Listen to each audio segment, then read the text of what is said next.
Next one. With the looming threat of the Supreme Court overturning Roe v. Wade, you held a rally in Houston, Texas, to support a woman's right to choose and women's health, because I think we need to reframe this discussion. It's not just about abortion. I think it's about women's health.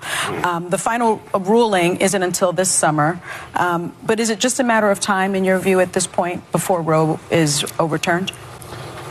It is, and Justice Alito in that draft decision has made it very clear that it's coming back to the states, and there's no state more important than the state of Texas. You know, there are fewer things that baffle me more than the fact that people voted for Ted Cruz over this man. I mean, Ted Cruz's mom doesn't even like him. But as you pointed out, Sonny, it is not just about access to an abortion, because over the last 7 years under Greg Abbott, almost all of our reproductive health care clinics have been closed down. So not only is it harder to get an abortion, but try getting a cervical cancer screening or family planning help, or seeing a doctor at all in some of these more rural and remote communities. Beto O'Rourke went on The View, and when he was asked about the recent SCOTUS draft opinion that could see the more than 50-year precedent of Roe v. Wade overturned, Beto directed his focus to the people who will be most impacted if such a thing was to occur. Not just women, but women in low-income communities who have less access to reproductive clinics that Governor Abbott continues to close. Try getting a cervical cancer screening or family planning help,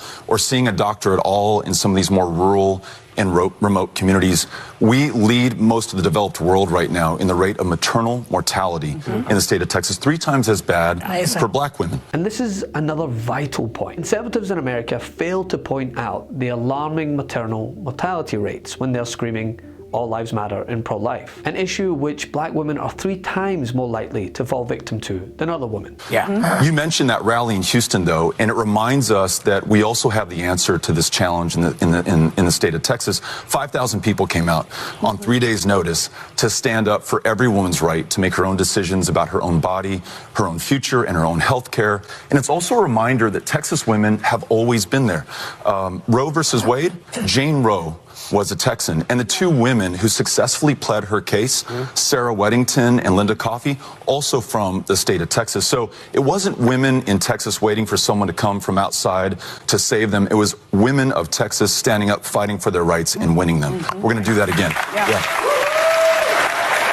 And here's a man looking at this issue not from the fundamental ideology of a book he subscribes to, but based on facts and what is the current state of health in the United States. Understanding that the very same people who claim to be pro-life will then vote against free birth treatment, paid maternity leave, universal health care, parental support, and any social safety net that may help parents. 5,000 people came out on 3 days' notice to stand up for every woman's right to make her own decisions about her own body. Texas, listen to this man. At least he'll say the same thing 4 months from now when asked.